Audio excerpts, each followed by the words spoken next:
안녕하세요. 김웅주 신부입니다. 여러분 너무나 반갑습니다. 여러분 질문이 한 가지 있습니다.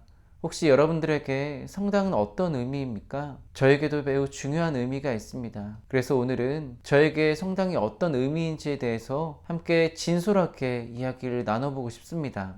우선 저는 천주교 신자셨던 부모님의 가정 안에서 태어났습니다. 그리고 자연스럽게 유아 세례를 받고 초등학교 때부터 성당을 나가기 시작했습니다. 초등부 주일학교 미사는 참 재밌었습니다. 그런데 끝나고 교리가 참 저에겐 그렇게 재밌진 않았던 것 같아요. 근데 이유를 생각해보면 당시에 제가 복사단을 하지 않았어요. 보통 신부님들은 어렸을 때 많이 했잖아요. 근데 저는 그때 하지 않았습니다. 못한 게 아니고 안 했습니다. 그러다 보니 제가 친구가 그렇게 많이 없었던 것 같아요.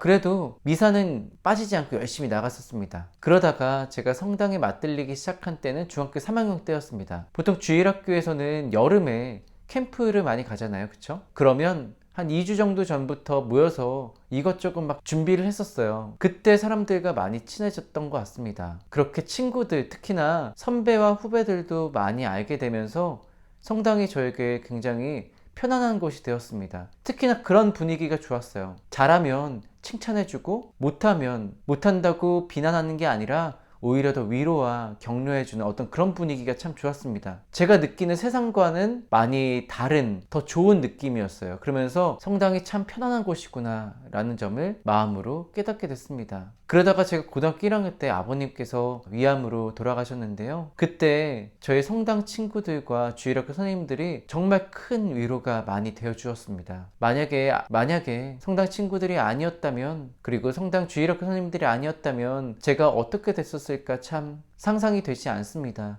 그 정도로 정말 큰 위로를 받고 기도도 많이 해주셨습니다. 그때 저는 다짐하게 됐습니다. 제가 그때 받은 사랑을 꼭 다시 돌려주겠노라고 말이죠. 그리고 20살 때 대학에 들어가서 저는 성당 주일학교 교사 활동을 하기 시작했습니다. 정말 열심히 활동했습니다. 저의 생활 패턴이 거의 집, 학교, 성당, 집, 학교, 성당, 성당 뭐 이런 식이었으니까 말이죠. 그래도 그 시간들이 참 좋았습니다. 마음이 일단 너무나 편안했습니다. 제가 머물고 있는 성당이라는 곳이 참 너무나 좋았던 것 같아요. 함께하는 사람들과의 시간들, 특히나 제일 좋았던 건 당연히 미사를 드릴 때였습니다. 주일학교 학생들과 미사 드릴 때 제 마음이 정말 말로 표현할 수 없는 무언가를 항상 채워주는 느낌이었어요. 근데 그게 불편한 게 아니라 항상 저의 마음이 평화로운 그런 느낌들을 계속 받았던 것 같아요. 그러면서 저는 깨닫게 됐습니다.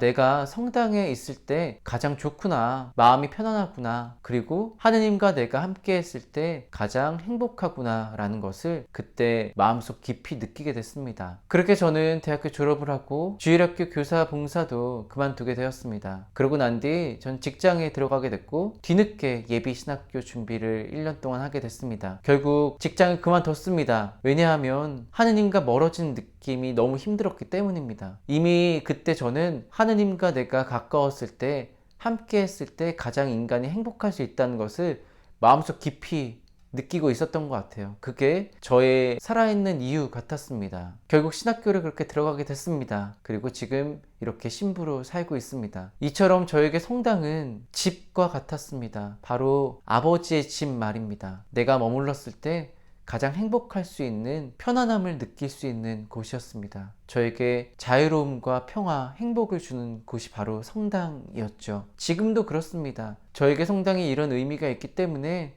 지금 여러분들이 겪는 어려움들과 아픔을 진심으로 공감할 수 있을 것 같습니다. 그래서 더 진심을 다해 여러분들을 위해 기도하고 있는 것이고, 또 이렇게 영상도 찍으면서 여러분들에게 조금이라도 복음의 기쁨과 위로를 느낄 수 있게 하는 것입니다. 오늘 복음에서도 예수님께서 당신을 죽이려고 하는 유다인들에게 진심을 다해 말씀을 하십니다. 이렇게 말씀하시죠. 내가 내 아버지의 일들을 하고 있지 않다면 나를 믿지 않아도 좋다.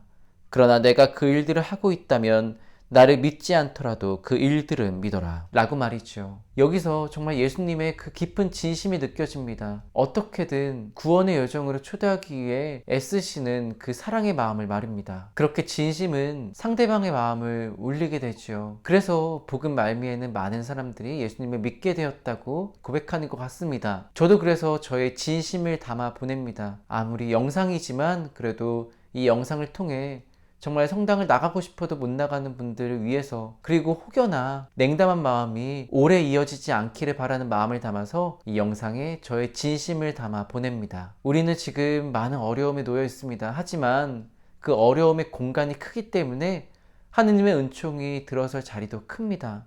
그래서 우리도 하느님의 은총에 힘입어 이 어려운 시기를 좀 더 지혜롭게 그리고 굳건한 마음으로 이겨낼 수 있었으면 좋겠습니다. 저도 진심을 다해 기도하고 여러분들과 함께 하겠습니다. 영상 끝까지 시청해 주셔서 감사합니다. 그럼 하느님의 사랑과 그리스도의 은총이 가득한 하루 되시기를 희망합니다. 아멘.